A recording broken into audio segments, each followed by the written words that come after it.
Okay, isang mapagpalang araw sa bawat isa. Amen. Na-miss ko kayo lahat. After ng anniversary natin noong last September, ay ngayon lang muli tayo nagkita-kita ng pisikal. Tama po ba? Kaya nagagalak po ang inyong tatay sa spiritual. At ngayong araw na ito ay hindi lamang yung mga taga-Paranaque ang aking kasama ngayon, hindi yung ating po mga kapatid sa lugar ng Bulacan.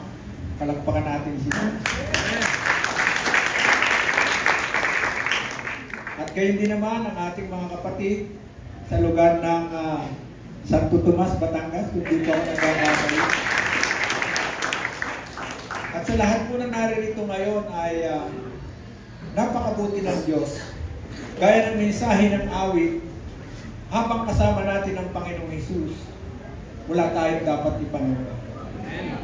Habang kasama natin ang Panginoong Hesus, tayo'y patuloy na pinag-iisa ng Diyos. Kaya ngayon po umagang ito ay napakahalaga na tayo po'y sama-sama. Marami tayo, pero iisa. Pinag-iisa ng Diyos sa Kanyang harapan. Bago po natin tunghayan ang maraming nais ng Panginoon ipahatid sa inyo, nais ko po samahan ninyo ako sa pananalangin bilang paghingi ng gabay sa Diyos. Tayo po'y tumayo, tayo po'y manalangin.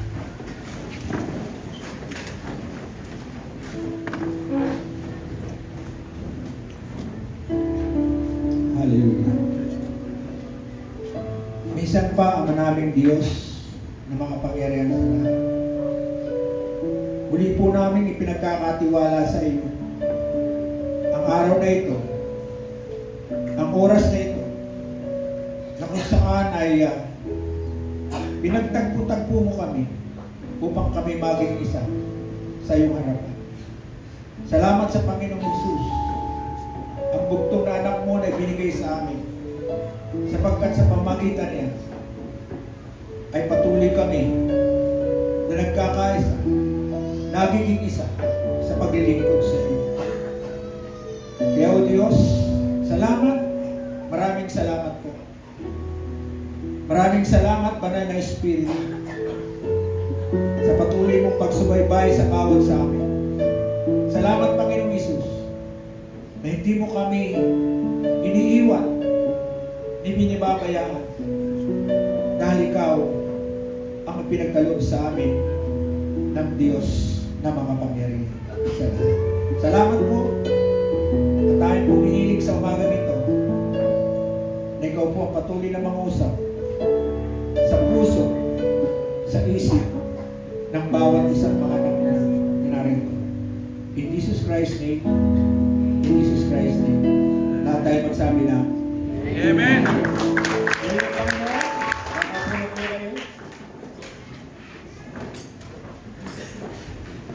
Bago po ako magsimula sa ating pag-uusapan ngayon, I remember this month of November.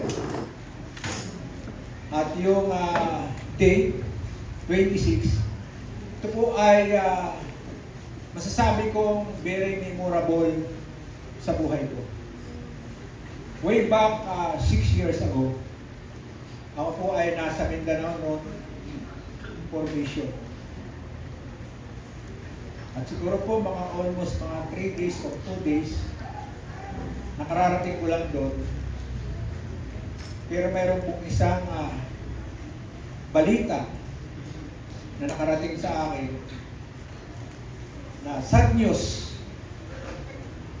na kung saan ang ginamit ng Panginoon before ako na siyang tagapanguna ng ating iglesia ng JCFC-DPO, Jesus Christ Fellowship Philippines, ay meron pong unang ginamit ng Diyos sa ministeryo, which is Reverend Edwin Dirata.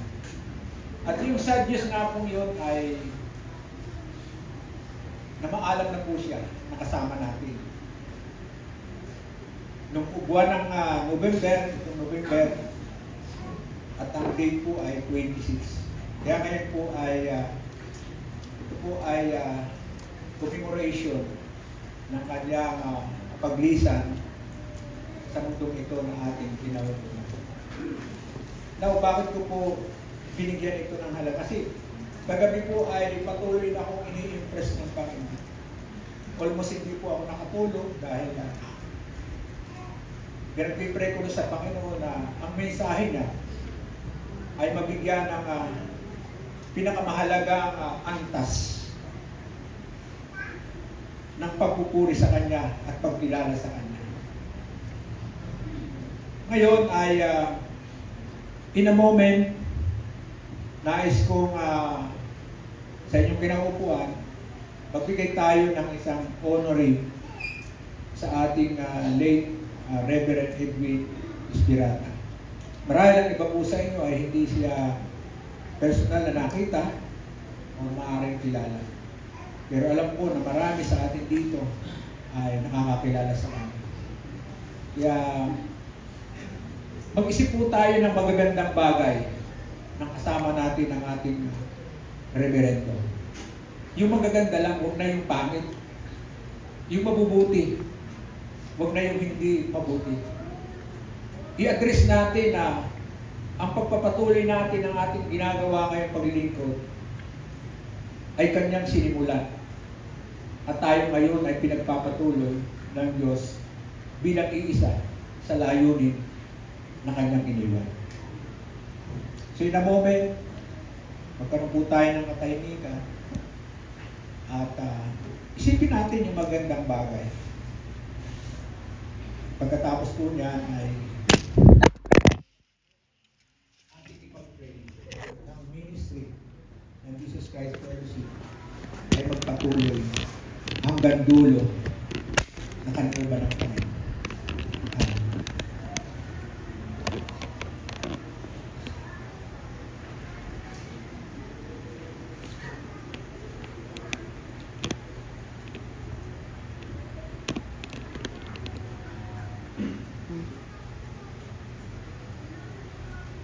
God, salamat po na sa mga buwang ito ng November, ang araw po ito, sa date na ito ng 26 of November, ay amin pong patuloy na pinagpapasalamat sa iyo.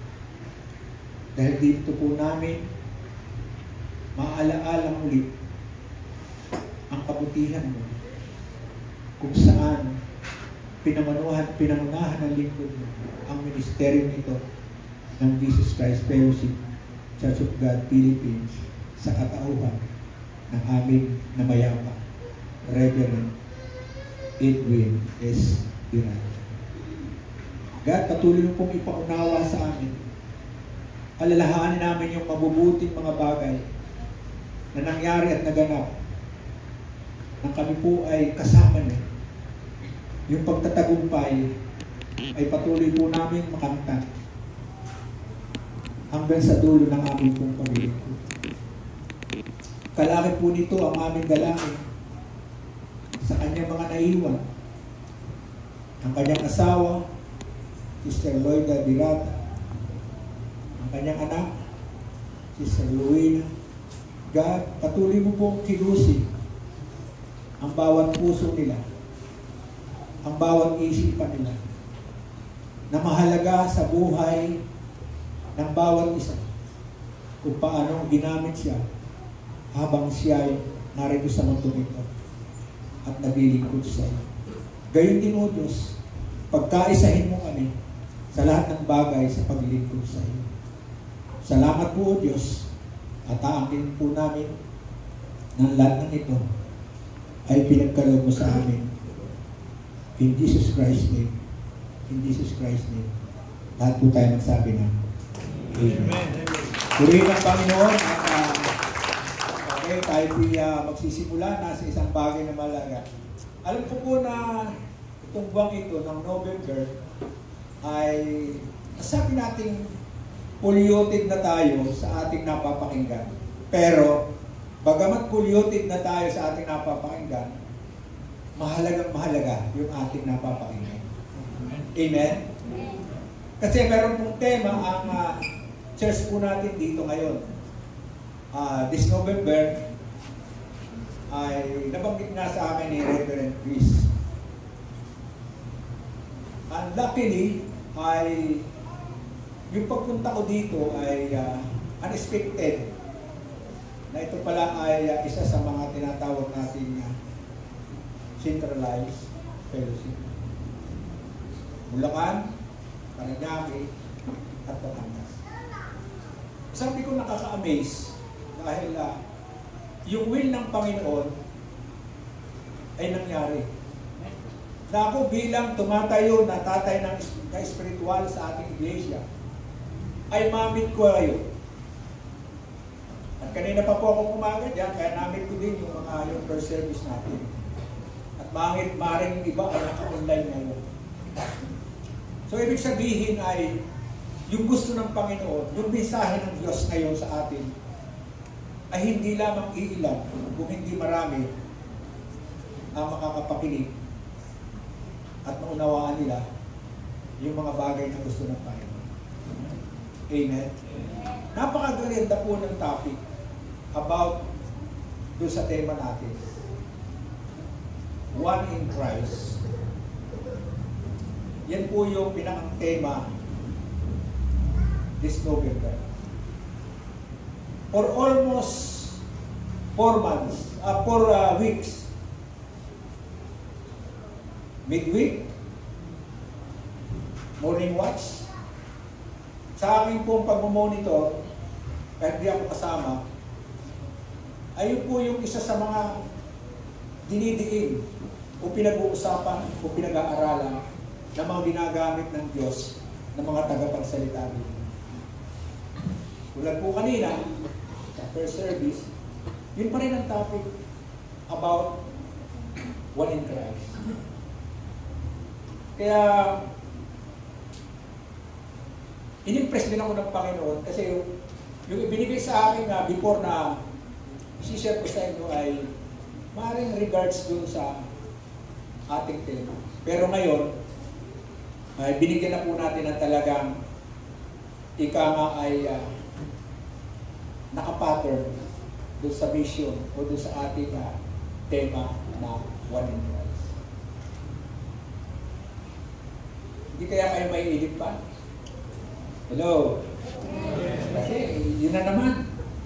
Pero dito po ay mas lalo nating palalalimin yung pag-unawa. Bakit ba tayo dapat maging isa kay Kristo? At sino ba si Kristo na mahalaga sa atin? Gaya ng awitin, huwag tayong mangamba kapag kasama natin ang Panginoon. Amen? Amen. So alam natin, maaaring unang-una ang pagkaunawa natin, si Jesus Christ is the Son of God na isinugo sa atin. Tama po ba?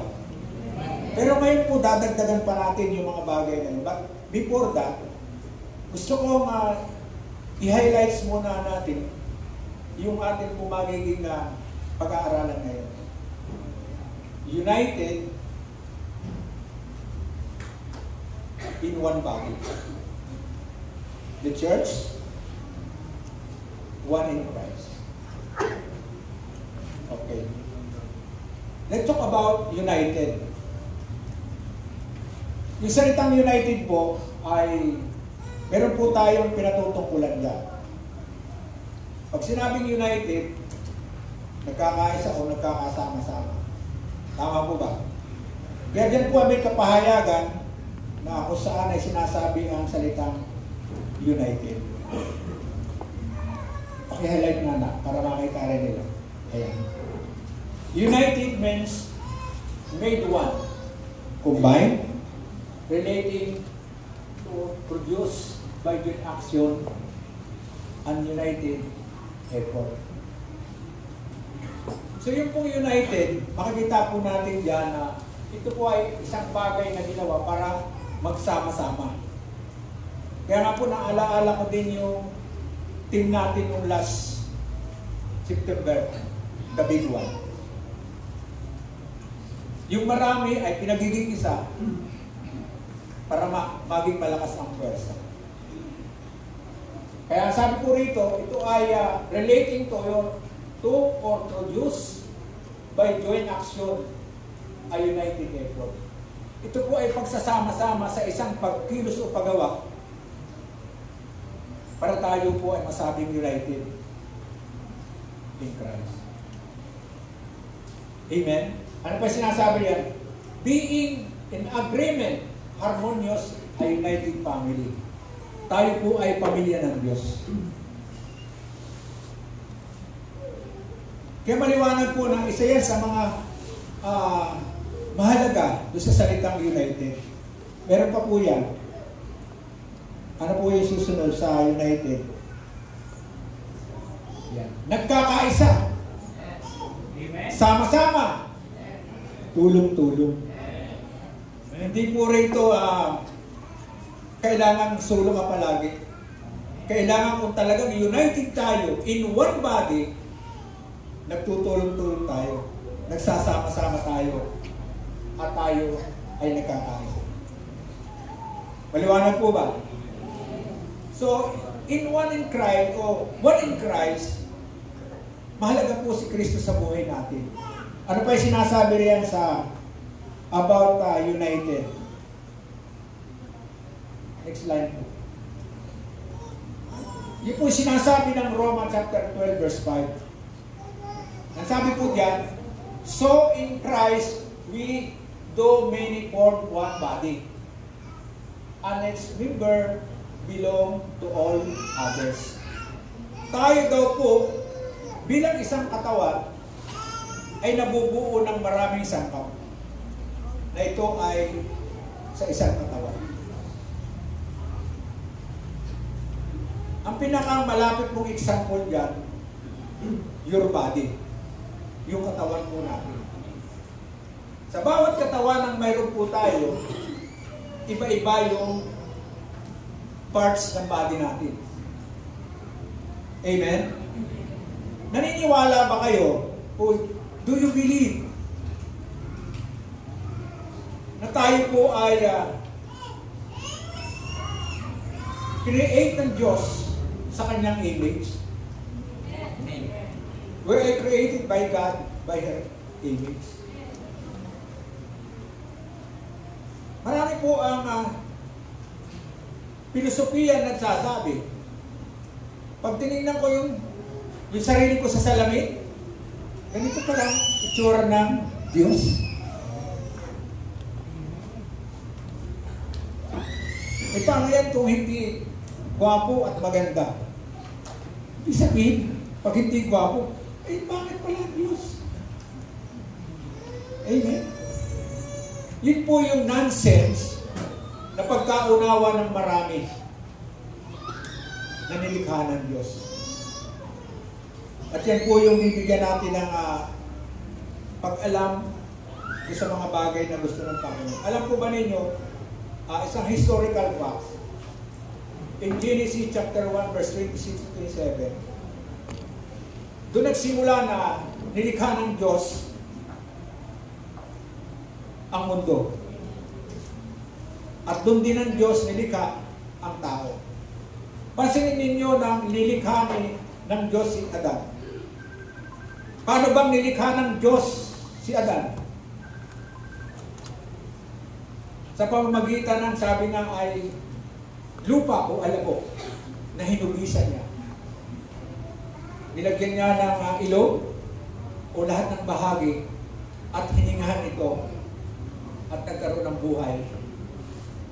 Kaya tinatawag na nilalang na binuhay ng Diyos. Pagkatapos po nun, mapapansin natin na nag-iisa si Adan. Nakita ng Diyos may kakulangan. Walang pwedeng maging bahagi sa kalagayan ni Adan dahil sa yung unang mga nilikha niya, mga hayop, lahat ng mga bagay na pangailangan. Kaya ngayon ay lumikha ang Diyos ng tinatawag na kalagayan ni Eva. Pero saan ba kinuha si Eva? Sa tadyang ni Eva. So, ibig sabihin, sa katawan ni Adam kinuha si Eva. So, naging dalawa. Tama po ba? Pero, yung dalawang yun, galing sa isa. Maliwanag po ba? Amen.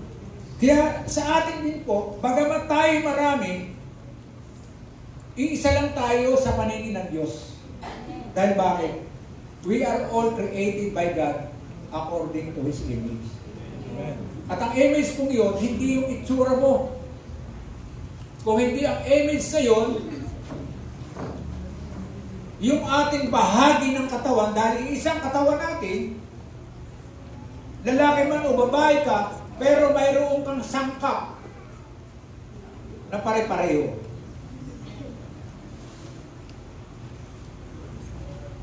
May mata ka, may ilong ka, o lahat ng kabuhan natin, mayroon tayo. Amen po ba? Amen. Marahil ang pagkakaiba lang yung gender natin. Tama? Pero sa lahat ng aspeto, meron tayo. So, ibig sabihin, isang katawan, pero mayroong iba-ibang bahagi ang katawan. At ang bawat bahagi ay may purpose ng Diyos kung ano ang dapat pagkagamitan. Tama po ba? Amen. Sabi rin po ng aklat ng Juan, chapter 1, John chapter 1, verse 1, diba? Nang likhain ng Diyos ang mundo, kasama na yung salita. At yung salita ay kasama ng Diyos. At ang salita ay Diyos. Sino ba yung tinutukoy doon? Walang iba kung hindi si Jesus. So kung atin pong sasamari o pagsasama-samahin, from the beginning, Jesus kasama na ng Diyos. Pero hindi physically kasama ng Diyos dahil siya ay salita pala. Dahil nilikha ng Diyos ang mundo, tayo sa pamamagitan ng salita. Amen? At yung salitang kasama ng Diyos ay nagkatawan tao. Mababasa rin natin yan dyan sa John chapter 1 verse 14. At ang salita ay nagkatawang tao. So sino yung taong tinutukoy doon? Walang iba kung hindi ang Panginoong Jesucristo. Kaya marami po ang minsan mga mangangaral o mga nagtuturo sa simbahan na yun ang pinangahawakan nila. Di maliwanag na si Kristo tao, hindi yan. Bakit dinidiyos ninyo? Kasi nagiging problema. Tinutuldo ka nila yung isang bagay na pinapahayag ng Biblia, pero hindi nila inaalam, saan ba nagmula ito? Paano bang naging tao si Kristo? Alam naman natin na si Christ ay ipinanganak ng isang birhing babae. Pag sinabing birhing babae, nagalaw na ba yan ng isang lalaki? Di ba hindi? Pag nagbuntis ba ang isang babae, nang walang paggalaw ang isang lalaki o similya na sumanib sa kanyang katawan o yung ovary niya, may mabubuo ba? Wala din po ba? Pero dahil po sa kapangyarihan ng Diyos, yung babaeng birhen na yun ay nililiman ng banal ng Espiritu. At yung Espiritong yun, yung hindi natin nakikita, yung salita na kung saan sa kapangyarihan ng Diyos, yun yung inilagay doon sa sinapupunan ng birheng babae. At after nun, nag-form sa womb ng babae. At hindi pa nga inilalabas, ay pinangalanan na yung ilalabas ng babae. Sa aklat ng Isaias, hinula na. Mayroong sisilang na isang batang lalaki. makapangyarihan, kamangha-mangha sa lahat. So makikita po natin kung gaano kahalaga si Christ sa buhay natin. Kaya yung maging one in Christ, ito po ay napaka-importante. Hindi lamang po yung maunawaan lang natin na hindi si Kristo ay tinatawag na anak ng Diyos. Totoo, anak ng Diyos. Marami rin tayo mapapakinggan na filosofiya na anak ba ang Diyos? Eh, sinabi niya eh. Bakit ka tututol doon? Ay, Diyos yun. Sa iyong mga pangyarihan sa lahat. Amen? Nagiging conflict dahil ang tao hindi paniwalaan yung pinapahayag ng Diyos. Kaya ngayon, nais ng Diyos, may united tayo sa isang katawan. At ano yung katawang yun? The church. Yun po yung katawan ng Panginoon. Ang church po, hindi po yung building. Tayo, na marami ngayon, iisang katawan tayo dahil tayo ay from the image of God, lahat tayo ay may bahagi na iba't ibang sangkap sa katawan. Pero nung sinabi kanina, para mag-united tayo, kailangan nagtutulungan, nagsasama-sama, nagkakaisa. Maliwanag po ba? Amen. So dito ay itinuturo sa atin kung taga Bulacan ka, taga Parañaque ka, taga Batangas ka, o saan man na lugar na kayo tinawag sa Iglesia ng Diyos na ipinangasiwa sa atin ngayon, eh yun yung isa sa mga mahalagang bagay na dapat natin gawin para ma-united tayo sa isang katawan at maging one in Christ tayo. Maliwanag po ba?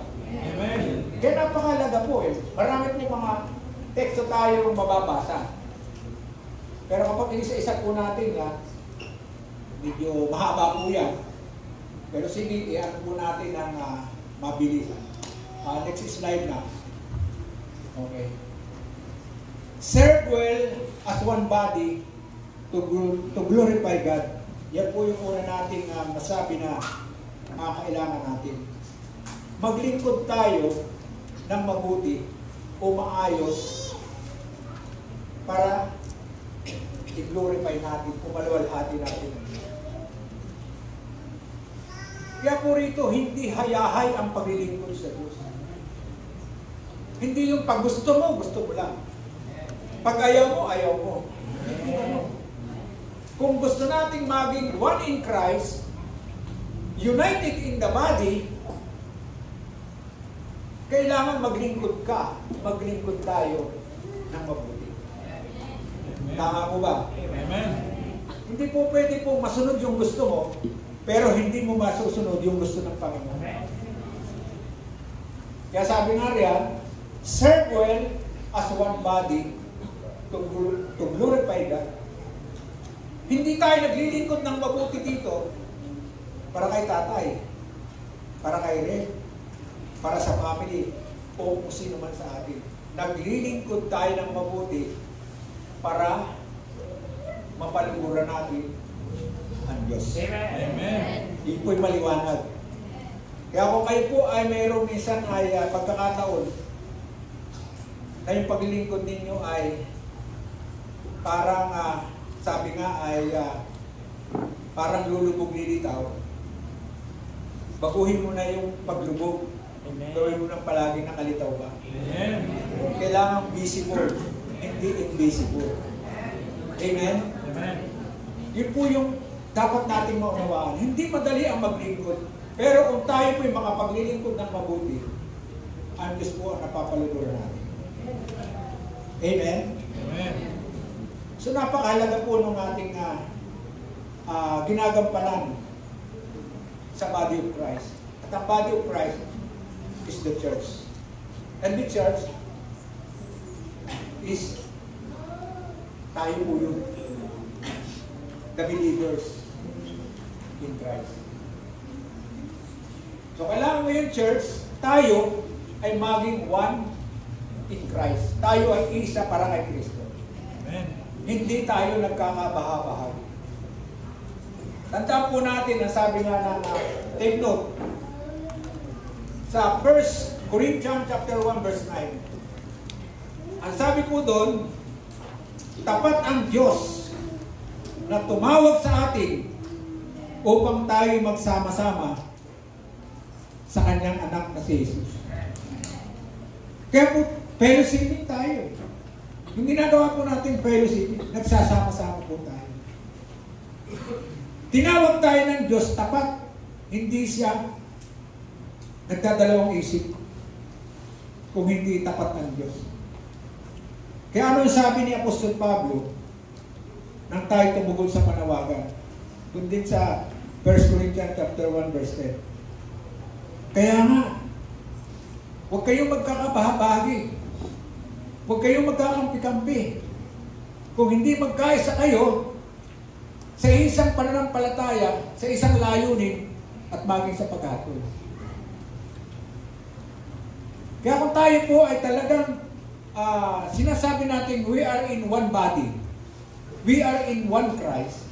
Dapat, hindi po tayo nagkakaroon ng tinatawag na division, faction, at hindi tayo nagiging united bilang church o bilang one body of Christ. Madali ba o mahirap? Hindi po madali yun. Sinasabi ko sa inyo, hindi po madali yun. Kasi ranas ko na po yan eh. Okay? Ano pa yung susunod yan?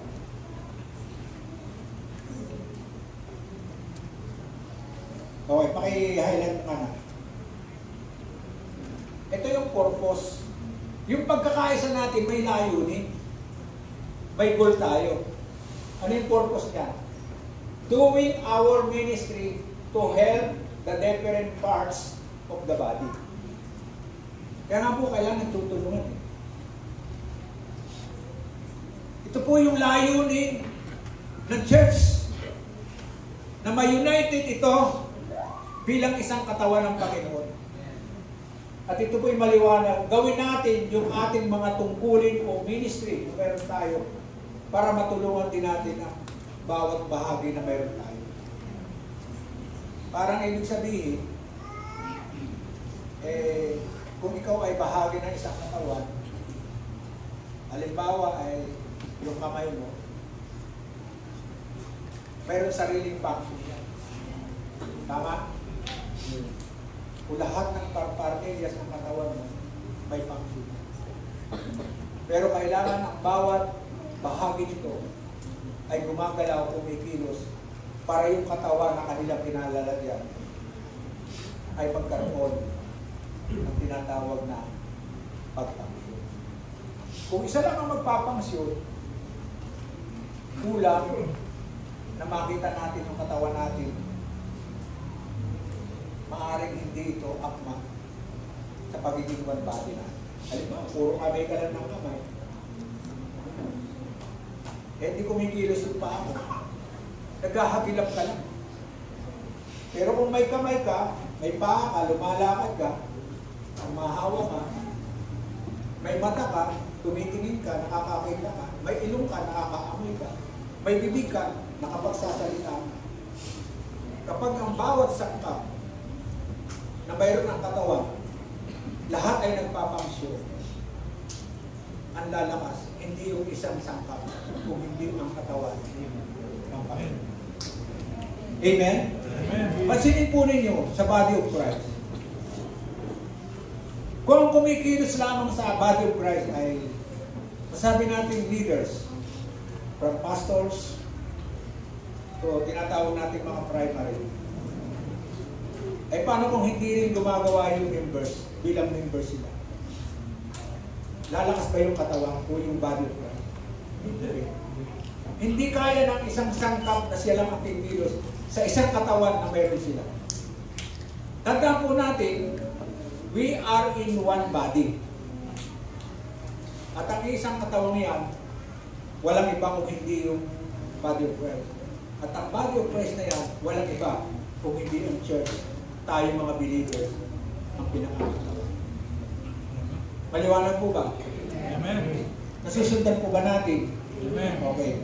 Susunod, ano ba yung sinasabi diyan?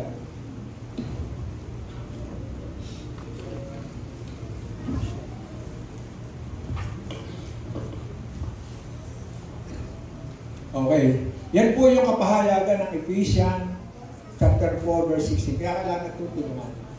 From whom the whole body join and held together by every joint with each equipped with each part is working properly, make the body grow so that it builds itself up in love. Kung nagtutulong-tulong daw po, ang bawat bahagi ng katawan, ang lalakas, hindi yung isang bahagi, o hindi ang lalakas yung katawan. Amen? Amen. So kaya po kailangan dito, united tayo. Bilang church, kailangan maging united po tayo sa mga ginagawa po natin paglilingkod sa Panginoon. Maliwanag po ba? Amen. So kaya po napakahalaga ng tema o ng team na atin pong ginawa this November.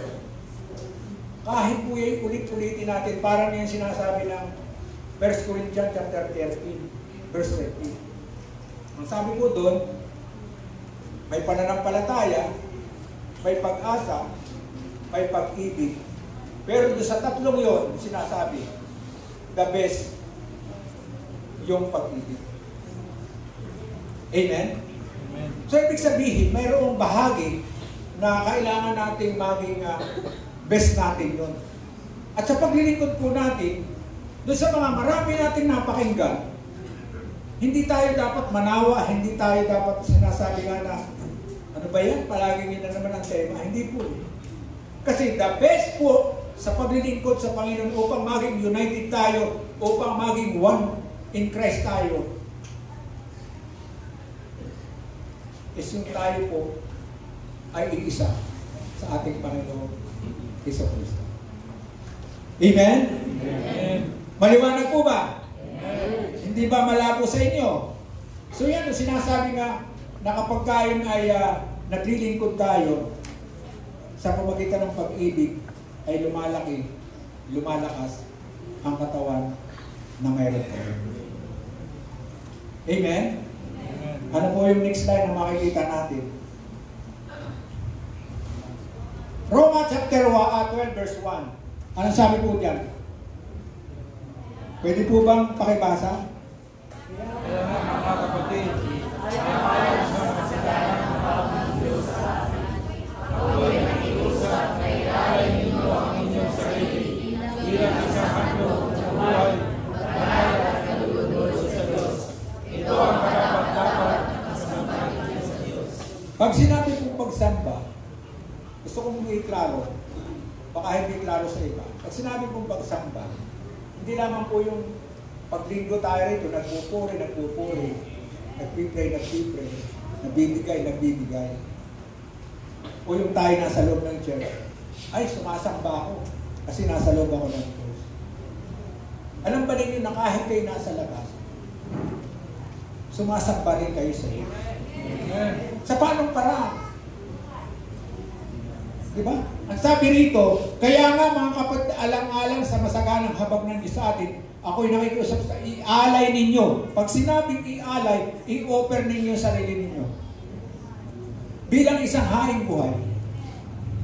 Anong ibig sabihin yan? Kung tayo'y magsasamba sa Diyos, mabuti yung ginagawa natin. Nasa labas ka, mabuti yung ginagawa mo. At pag mabuti ang ginagawa mo, sumasamba ka sa Diyos, wala ka sa loob ng Diyos. Amen. Kahit wala ka sa loob ng Diyos. Ay kung tayo united, kahit nasa loob tayo ng church, kahit tayo nasa labas ng church, at mabuti ang ginagawa natin, lalo na sa bawat kapatid natin, sumasamba tayo sa Diyos. Amen? Amen. Kaya mahalaga po yung word na one in Christ. Kasi isa lang naman si Christ Na binigay ng Diyos eh. Meron pa ba kayong alam na binigay ang Diyos na pangalawang Kristo? Wala, di ba? E pagka kayo nakarinig ng nag-aangkin na siya yung Kristo, huwag niyo basta paniwalaan nyo dahil isa talaga naman si Kristo. Amen? So kaya maging maingat po tayo dahil tayo po ay nasa last days na. Nasa mahuling panahon tayo. Okay? Isunod po natin yung susunod yan na.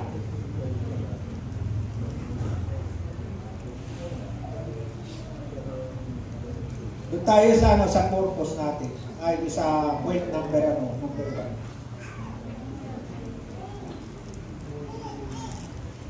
Ayan. Point number 1. Ito po yung mga mahalagang puntos kung bakit kailangan tayo maging one in Christ. At united tayo sa isang katawan bilang iglesia. Ano po yung number 1? Lovable in different parts of one body. Kailangan may pagmamahal po tayo sa bawat bahagi ng katawan natin. Parang tayo po, marami tayo dito.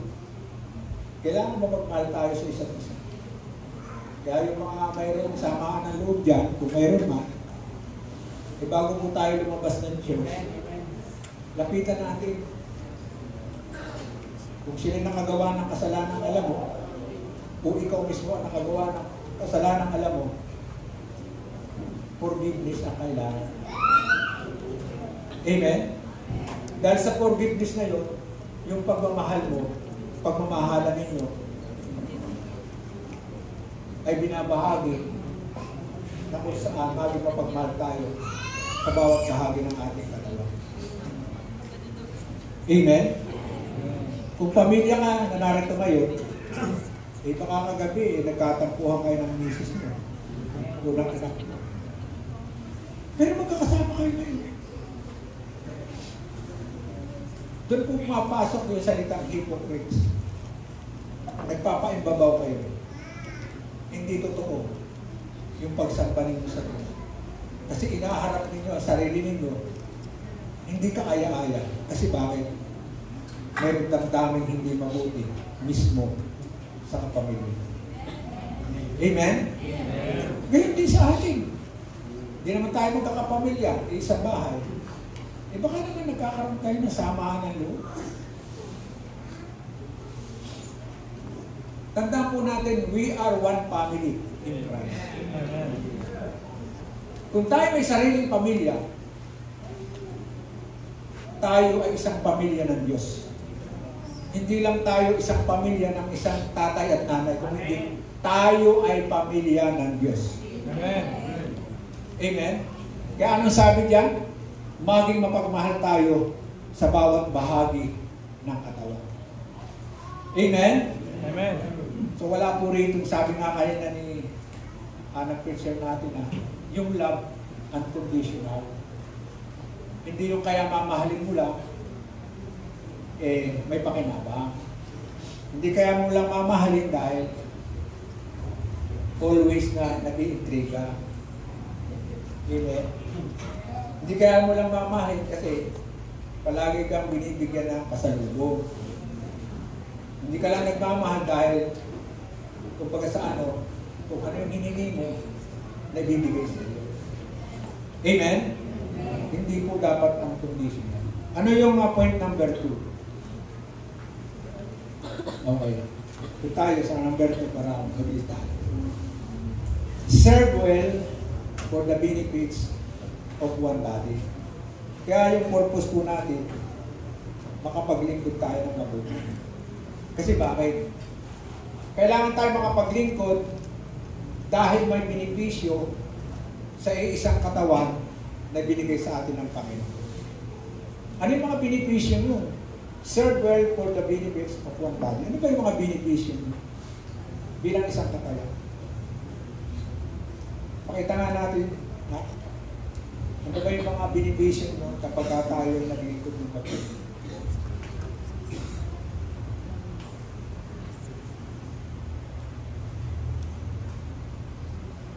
Okay? Hindi ba ano, ipakikita? Para kitang-kita ng lahat. Amen. Ano ba yung mga bagay na benepisyo kapag tayo ay naglingkod ng mabuti?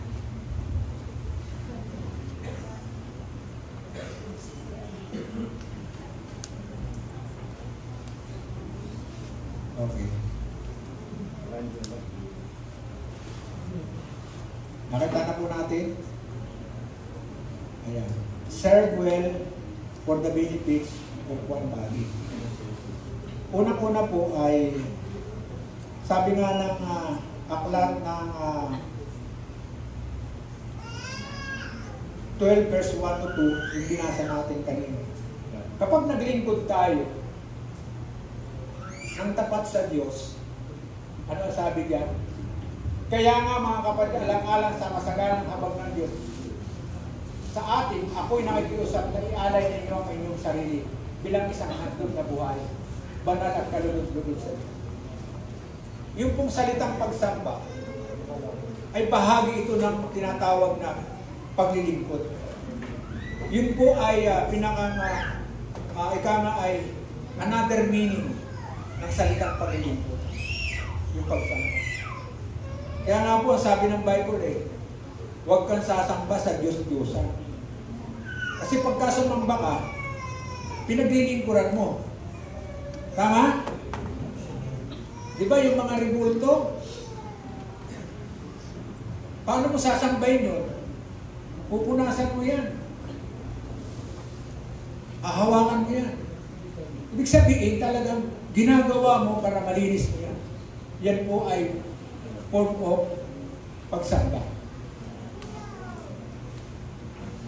Pero yung pagsamba po natin na gusto ibahagi dito, yung paglilingkod po natin. Kaya sabi ko nga po kanina, kahit wala tayo sa loob ng church, hindi mo masasabing dito ka lang sumasamba sa Diyos o sumasamba sa Diyos. Kung hindi, maging tayo nasa labas, masasabi mo sumasamba ka sa Diyos. Kasi bakit? Gumagawa ka ng mabuti, ino-offer mo yung sarili mo sa mga bagay kahit mahirap, pero alam mo, magiging kalulod-lugod sa Diyos. Amen po ba? Amen. So napakahalaga po. Okay, susunod tayo sa point number 3 niya. Okay. Number 3 na. Number 3. The goodness of God is not just for you, for you lang, but also for others. Tandaan po natin, yung ginagawa natin paglilingkod sa Diyos, o yung kabutihan tinatanggap natin sa Diyos, hindi lang yung para sa iyo, kung hindi para sa iba. Isang example po dyan sa pamilya natin. Hindi ko na po inilalayo yung literal na pamilya natin.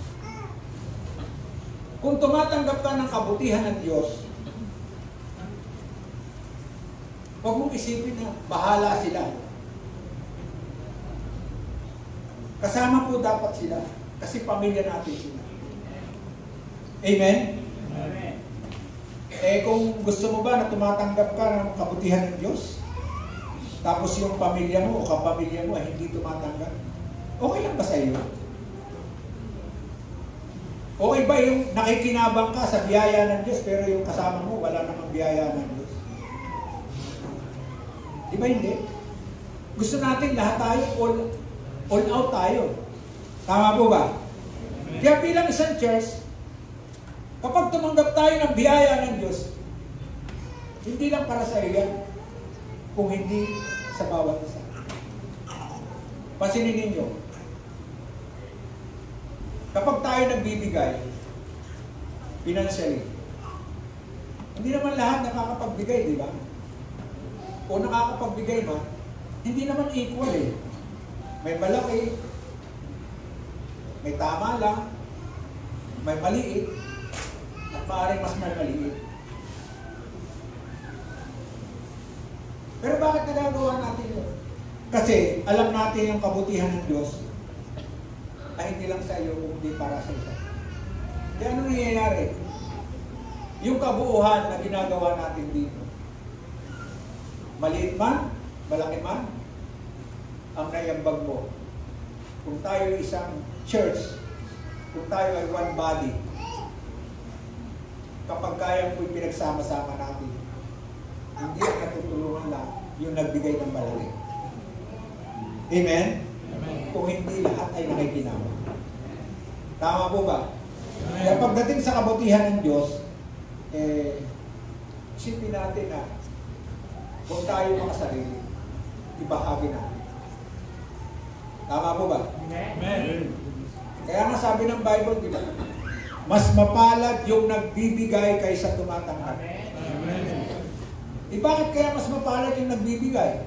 Kasi na ayaw nagbibigay eh. Di ba dapat ang mas mapalad yung tumatanggap?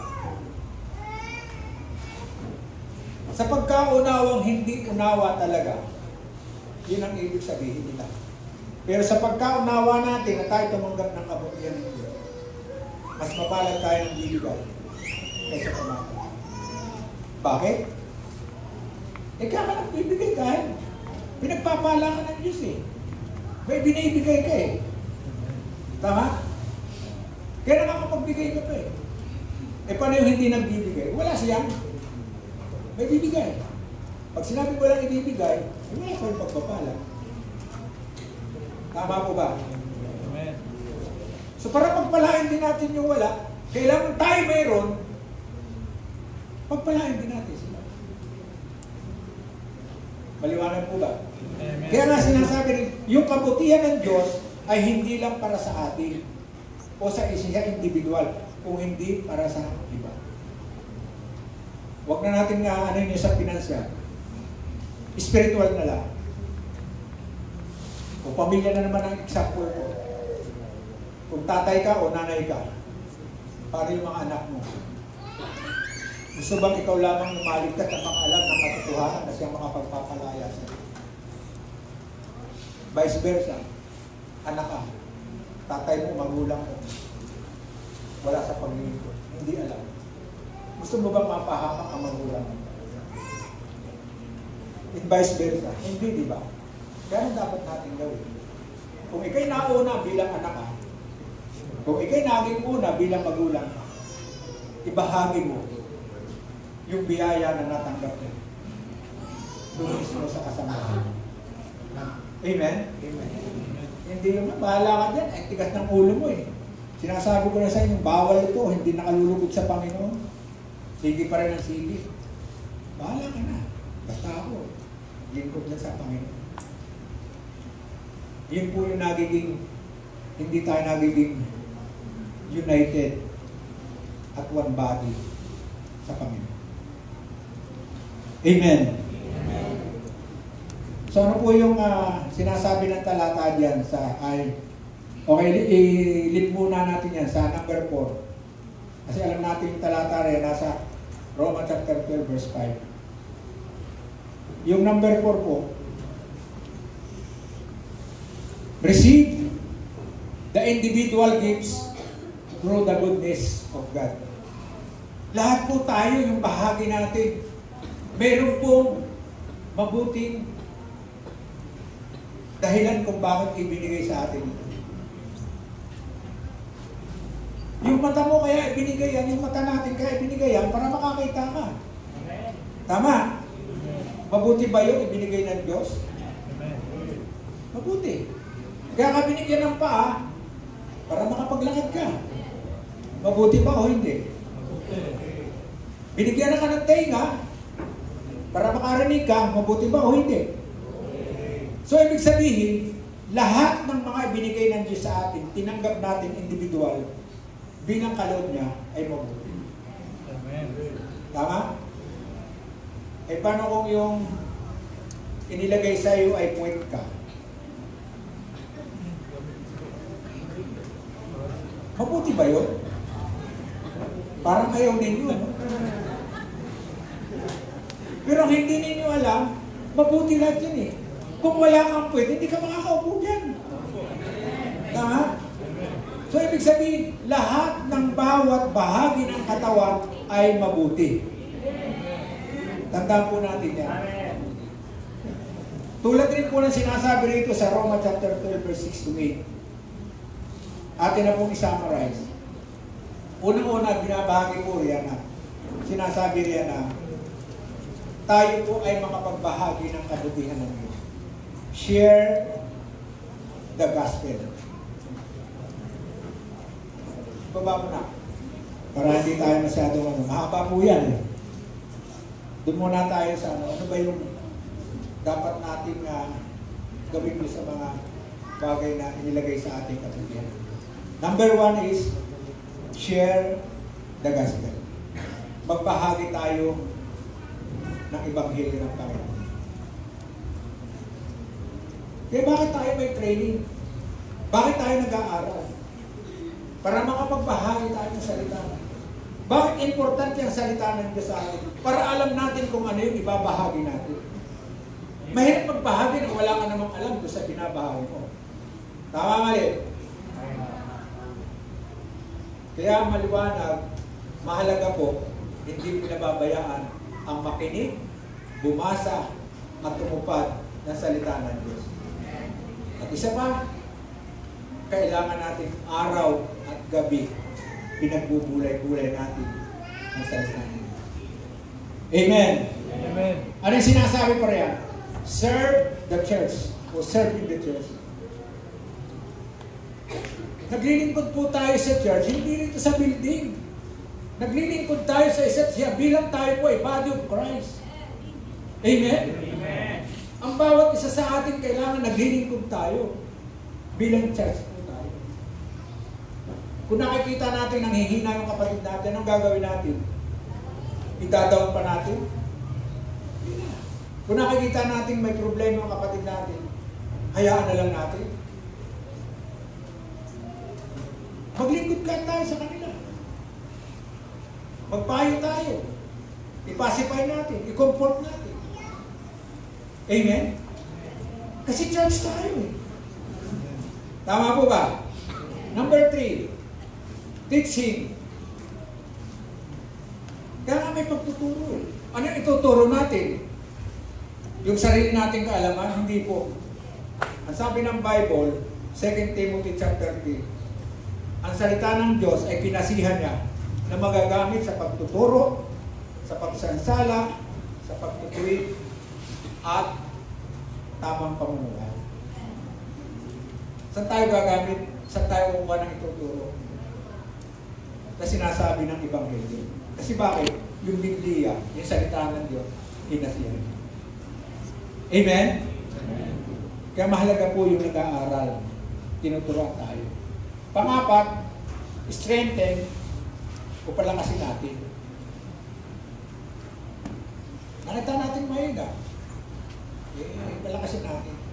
Pero ang the best na magagawa natin, yung maibahagi natin ng Ebanghelyo. Alam mo kapatid, nakikita ko, humihina. Alam mo ba, nabibigyan ka ng alakas at magagawa mo yung gusto mo. Hindi mo alam. So, di ba, isishare ko yung Philippians 4:30. You can do all things through Christ is strengthening you. Diba? Hindi ang magpapalakas lang yung bawat isa sa ating bahagi. Kung hindi mismo ang Panginoong Hesus na sinampalatayanan mo. Kaya nga, mahalaga po na we are in one Christ or one body. Amen? Amen. Kasi magagawa mo yun eh. Ano yung susunod na panlima? Faithful giver. Pag sinabing faithful giver, tapat, di ba? Tapat kang nagbibigay. Ano yung tumatakbo sa isipan natin pag sinabing faithful giver? Pinansyal na naman. Di ba? Yun agad ang tumatakbo sa isip natin. Pero pag sinabing faithful giver ka, hindi lang yung material na bagay ang dapat maging tapat ka na nagbibigay ka. Kung hindi, mismo yung sarili mo maging tapat ka na inu-offer mo, gumagawa ka bilang ikay nasa isang katawan.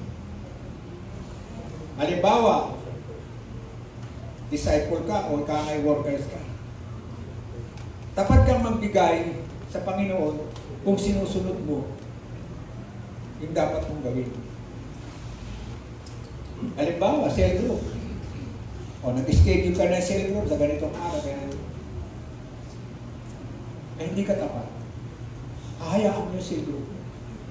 Hindi mo namamalayan yung tatlo magiging isa. At yung isa, maaaring maging wala na. Amen? Kasi bakit? Hindi ka tapat na pinangalagaan yung tatlo na binigay sa iyo. Parang kayamanan yun, sabi nga ng Bible. Pinagkatiwalaan kayo sa maliit, magkakatiwalaan din kayo sa malaki. Amen? Kaya tayo hindi pinagkakatiwalaan sa malaki kasi maliit pa lang hindi tayo nagiging faithful. Maliwanag po ba? Amen. Ano yung number 6? Lead the people. Gabayan natin ang mga tao. Kaya nga sabi sa Mateo chapter 9, verse 13, to the valley of Rest. Nung Panginoong Hesus ay tumawid sa ilog at siya pumunta sa kanyang bayan. Nangaral siya, nagpagaling siya. At habang sinangaral, sabi nga ng mga alagad, ang daming mga tao na parang litong-lito.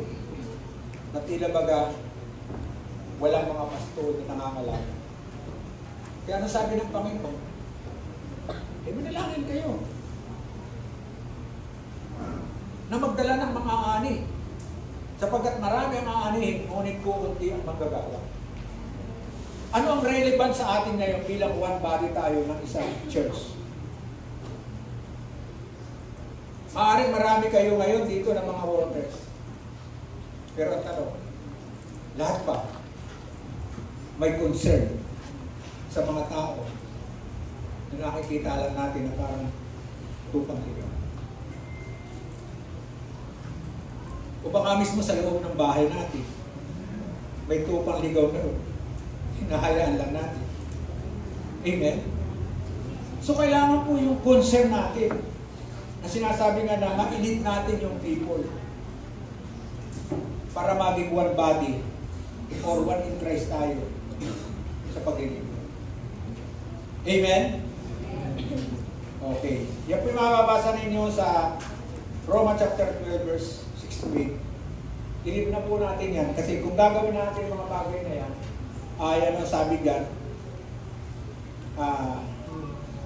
nang may kasiyahan, kung may pananampalataya, at may kasiyahan sa puso. Gawin natin ito na hindi lang ginawa mo, may pakita lang na ginagawa mo. Hindi. Kailangan gumawa ka na may pananampalataya at masaya yung puso mo sa paglilingkod. Amen? Kailangan masaya ka. Masaya ka nagsisil group. Dahil bakit? Yung pananampalataya ka eh. At yung pananampalataya mo, yung ginagawa mo, masaya ka sa ginagawa mo. Tama po ba? Okay. Doon na tayo sa point number 5. Ayan. With diligence, endurance, steadfast, humble heart, and prevailing as a servant. Ito po napakamahalagang karakter na makita po sa atin. Pag sinabi kasi diligence, dapat matiyaga ka. Nagtitiyaga ka. Amen? Hindi yung parang pagod ka agad. Sa susunod na lang, kailangan matiyaga. Amen? Kailangan yung ginagawa mo ay hindi ka sumusuko. Amen? Kailangan masipag ka, kaya nga diligence. Masipag ka, matiyaga ka sa ginagawa mo. Bilang ikaw ay isang bahagi ng body of Christ, which is the church. Pangalawa, ano sinasabi dyan? Endurance. Diyan marami ang bumabagsak. Kapag wala kang endurance, madali ka sumuko. Bakit? Hindi ka mapagtiis. Amen? Maaaring kunting bagay na nangyayari sa iyo, iiwanan mo na kung ano yung bahagi ng binigay sa iyo ng Panginoon na hindi mo matutunan. Kaya kailangan may pagtitiis mo tayo. May endurance mo tayo. Sa problema o sa anong bagay, kailangan mapagtiis mo tayo. Amen? Hello? Amen. Ano ba ninyo? Meron ba tayo ng endurance? Baka halimbawa sa mag-asawa palagi kang binubungangaan ng asawa mo. Hindi pa natatapos yung pagbubunganga sa iyo, hindi ka na makatiis, sinapok mo na. Dapat mayroon kang endurance. In vice versa, ganun din. Baka nakikita mo naman yung asawa mo, na lalaki, pag-uwi, gigiray-giray. Tapos tatapon mo naman din, doon ka na. Lumayas ka na. Sasarap pa ng tiis. Wala kang pagtitiis. Wala kang endurance. Amen? Kaya kailangan po natin yun. Kasi pagka gano'n ay, marami talaga yung mawawala ng asawa. Amen? Gayon din sa church. Kapag hindi naging matiisan ng mga leader, sa mga pasaway na members, hindi kayo yun, baka sakali na mayroon. Amen? Kaya kailangan ng leader kapag-tiis. At naging karanasan ko po yan. Dahil sabi ng Biblia, Matthew 24, ang pag-tiis hanggang sa wakas ay siyang mariligtas. Amen? Kaya kailangan natin may pag-tiis. Yung pangatlo, steadfast. Pag sinabing steadfast, kailangan matibay ka. Hindi ka basta natitinag. Sabi nga, hindi ka movable. Kumbaga sa poste, hindi lang nakabaon yung poste mo sa lupa. Kung hindi may pundasyon, yung poste, nilalagyan mo. Amen? Sino yung contractor dito? Hindi ba silang magposte ng walang mga kabilya, walang semento? Paano yan kung ang disenyo ng bahay o ginagawa nito second floor o third floor? Di ba kailangan natin ng magandang pundasyon? Amen? Amen. Ganun din sa buhay natin. Kailangan hindi immovable. Hindi natitinag. Kapag dumaan ka ng pagsubok, dumaan ka ng kahirapan, hindi natitinag. Amen? Amen. Palampakan natin ang Panginoon.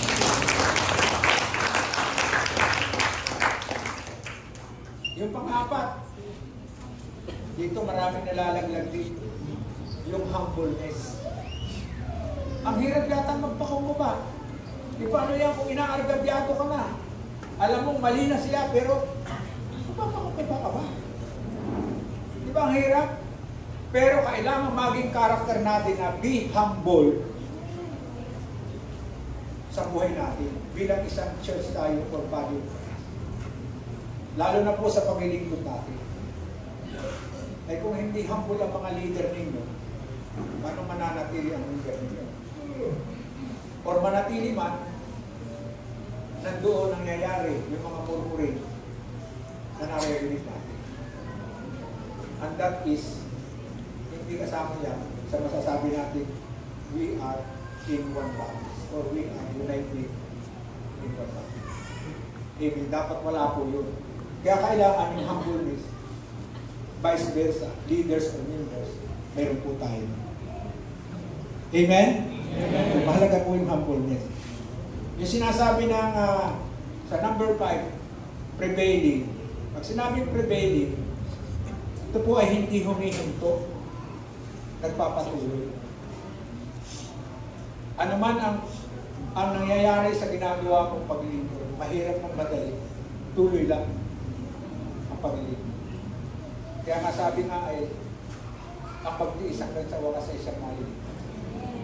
Ang sabi rin ng Hebrew 10:38, kung hindi tayo prevailing, ang sabi doon, kapag ang lingkod ko ay huminto, umatras, hindi ka lulugdan ng Diyos. Kaya kailangan tayo mayroong karakter bilang one in Christ tayo na nagpapatuloy tayo sa pamilya.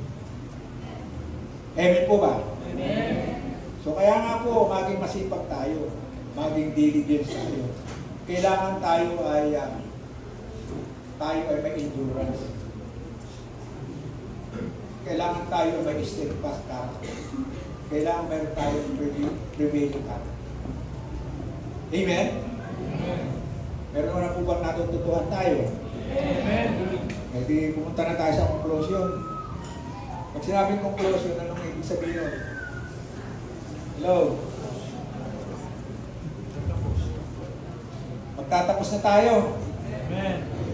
O, masaya ba tayo? Amen. O, dahil magtatapos na tayo, masaya tayo, di ba? Graduation na eh. Pero mahalaga po doon, bago tayo gumraduate, naalaman natin yung maraming bagay na kailangan natin bilang tayo ay united in one body or church in one Christ.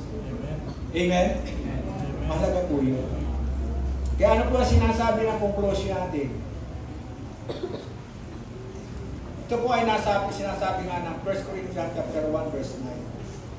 Sabi doon ay ganito. Tapat nga ang Diyos na tumawag sa inyo upang makipag-isa sa Kanyang anak na si Jesucristo na ating Panginoon. Take note, verse 10. Kasi ito po yung nagiging dahilan kung bakit yung pagiging united in one body or united in the church or united in one Christ nagkakaproblema. Kaya ano sabi niya Apostol Pablo? Ang sabi po rito sa verse 10, take note. Mga kapatid, ako'y nakikiusap sa inyo sa pangalan ng ating Panginoong Hesus. Magkaisa kayo at huwag magkakabahabahagi, maging sa isipan, maging sa mga layunin. Amen? Tandaan po natin mga mga kapatid. Para tayo ay ma-united as one body, para tayo ay maging united as a church, para tayo ma-united in one Christ, kailangan hindi natin sa ating mangyayari ang tulad ng pamagitan ng gusto natin. Amen po ba? At yung sinasabi rin ng Ephesians chapter 4 verse 3, sikapin ninyo mapanatili ang pagkakaisa. Hindi po madali yung magkaisa. Hindi madali yung maging united po tayo. Kaya ang sabi ng Biblia, sikapin ninyo mapanatili ang pagkakaisa na kaloob. Hindi kaloob na sino man. Kaloob ng Espiritu na kung saan sa pamagitan ng kapayapaan nagbubuklod sa inyo, may isang katawan at isang Espiritu tulad ng may isang pag-asa ng kayo tawagin ng Diyos. Amen? Napaka-amazing po na gusto ng Diyos na mangyari sa atin. Mahirap lang kapag hindi natin naunawaan. Pero kapag naunawaan po natin, madali lang na maging united tayo sa isang katawan o sa isang church. Madali lang na maging united tayo in one Christ. Maliwanag po ba? Kaya po sa umagang ito ay pakamithiin natin, pakanasahin natin na yung napakinggan ninyo, yung pinag-aralan natin. Huwag kayong manawa doon sa simula ng first Sunday ng November,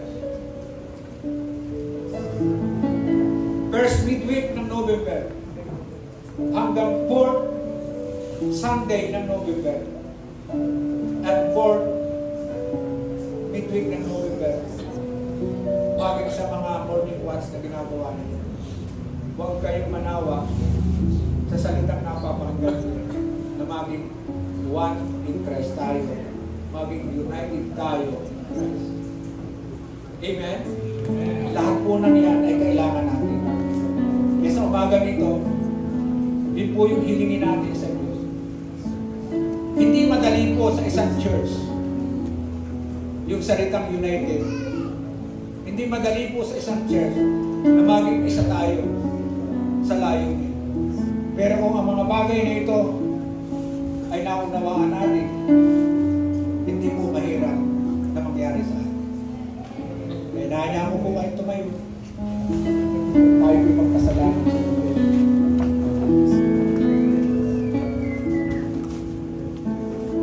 Ngayong umagang ito, kung tunay na napakinggan mo ng maliwanag ang araw na ito,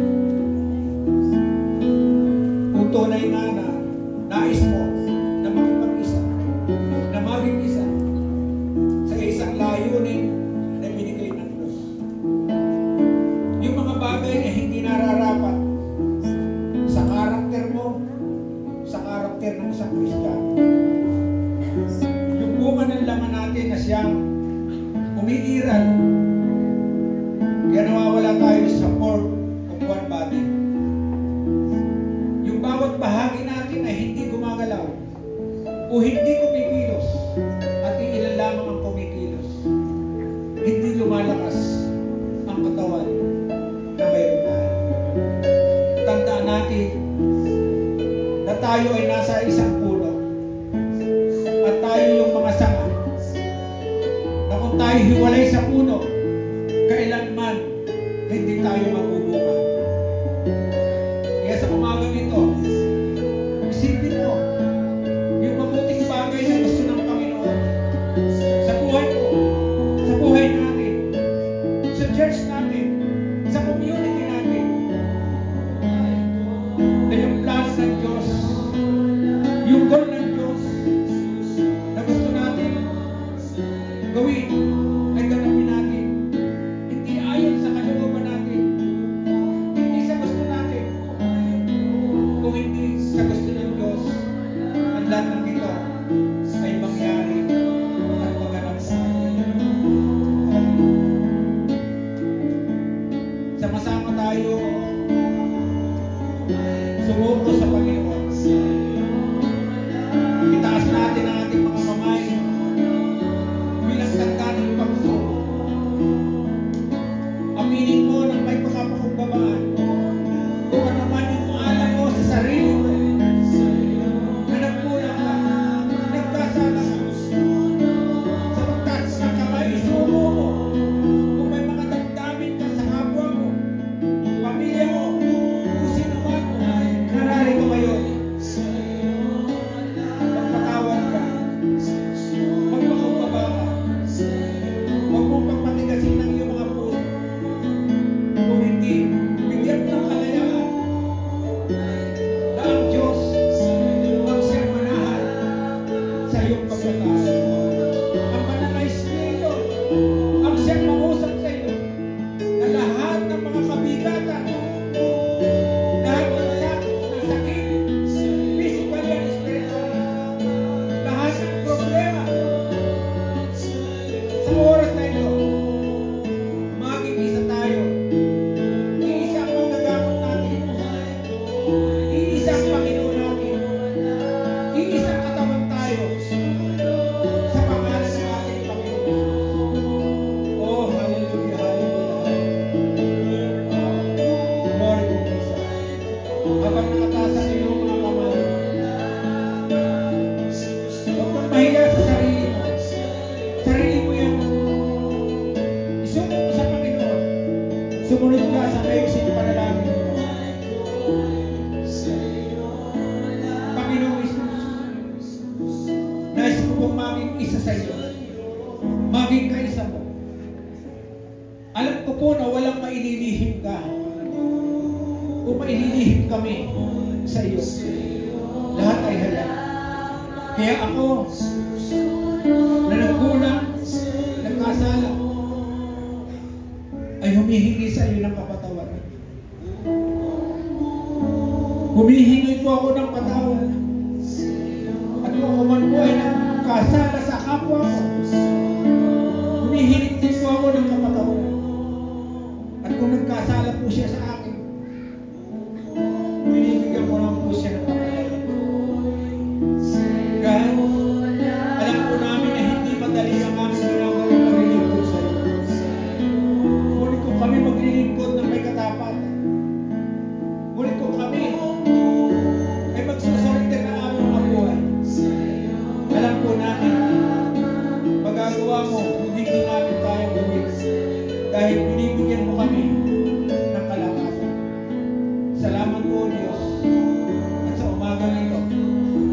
Basbasan mo po ng iyong pagpapala ang bawat mga anak mong narito ngayon. Sa mga nakataas ang mga kamay, daluyan mo, O Diyos, ng iyong kapangyarihan. Sinabi mo sa iyong mga salita, 2 o 3 o higit sa bilang na nabanggit na nagkakatipon sa isang layunin, sa isang Panginoon, andito ka sa aming kalagitnaan. Kaya, O Diyos, hinihil namin, ipadama mo sa bawat isa ang iyong kapangyarihan.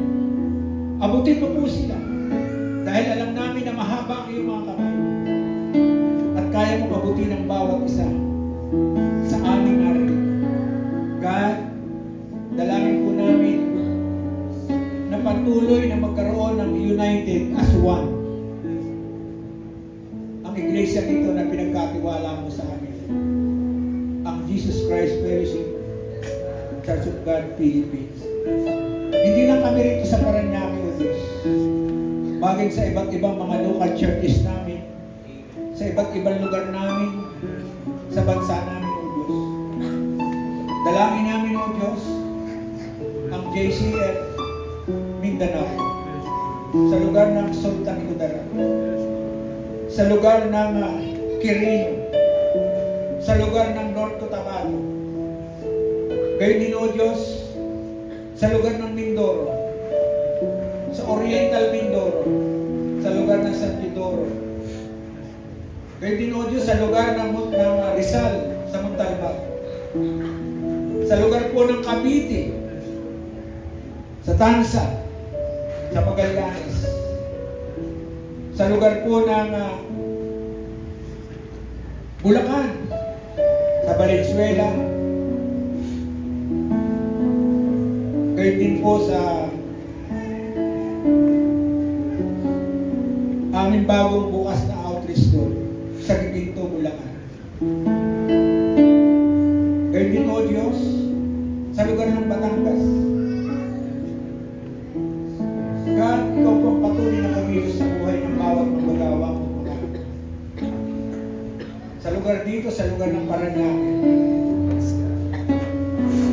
Las Piñas, God, sa lahat po ng mayroon na aming pong iglesia, maliit man malaki, ngunit nagpapatuloy sa paglingkod. Pagkaisahin mo po kami sa isang katawan, sa isang church, sa isang Panginoon na amin pong tinanggap at sinampalatayanan ang katawan ng Panginoon Jesus. Salamat po, Diyos, sa oportunidad na ibinigay mo sa iyong abang lingkod, na sa pagkakataong ito ay ginamit mo upang mahayag ang iyong kalooban, mapaunawaan ng marami, hindi ng kanyang karunungan at kaalaman, kung hindi ang kalooban mo masunod mo namin. God, ano man po yung mga bagay na gagawin pa ng bawat iglesia na mayroon po kami, sa maghapon ito, itinatalaga po namin na patuloy pong pagpalain ang bawat isa. Salamat po, Diyos. Salamat po, Panginoong Hesus. Salamat po, Banal na Espiritu Santo, na kami patuloy mong pinag-unite. Patuloy po kami pinagiging isa sa aming pag